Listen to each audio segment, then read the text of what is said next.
যুক্তরাজ্যের ক্ষমতাসীন লেবার পার্টির পার্লামেন্ট সদস্য টিউলিপ সিদ্দিক অভিযোগ করেছেন, বাংলাদেশের কর্তৃপক্ষ তার বিরুদ্ধে অপপ্রচার চালাতে ভুয়া পরিচয়পত্র ব্যবহার করছে। এছাড়া তাকে দুর্নীতিগ্রস্ত হিসেবে প্রমাণ করার উদ্দেশ্যে এসব কাগজপত্র জাল করা হয়েছে। ব্রিটিশ সংবাদ মাধ্যম দ্য টেলিগ্রাফের অনলাইন সংস্করণে প্রকাশিত এক প্রতিবেদনে টিউলিপের এই অভিযোগ তুলে ধরা হয়। প্রতিবেদনে টেলিগ্রাফ লিখেছে, যেসব নথিপত্র দেখা গেছে তাতে দেখা যায় সাবেক লেবার মন্ত্রী টিউলিপের বাংলাদেশি পাসপোর্ট ও জাতীয় পরিচয়পত্র আছে, যা তার আগের দাবির সঙ্গে মেলে না। নথিপত্রে দেখা যাচ্ছে 2001 সালে 19 বছর বয়সে টিউলিপ বাংলাদেশের পাসপোর্ট পেয়েছিলেন, আর 2011 সালে তিনি বাংলাদেশের জাতীয় পরিচয়পত্র পেয়েছিলেন।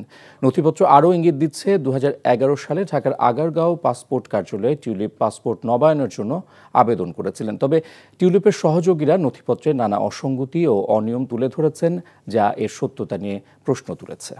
বান্ডেল থাকলে প্রতি সেনমানিতে টাকা বাঁচবে। বিকাশ সেনমানি বান্ডেল কিনে জিতুন প্রতি লেনদেনে।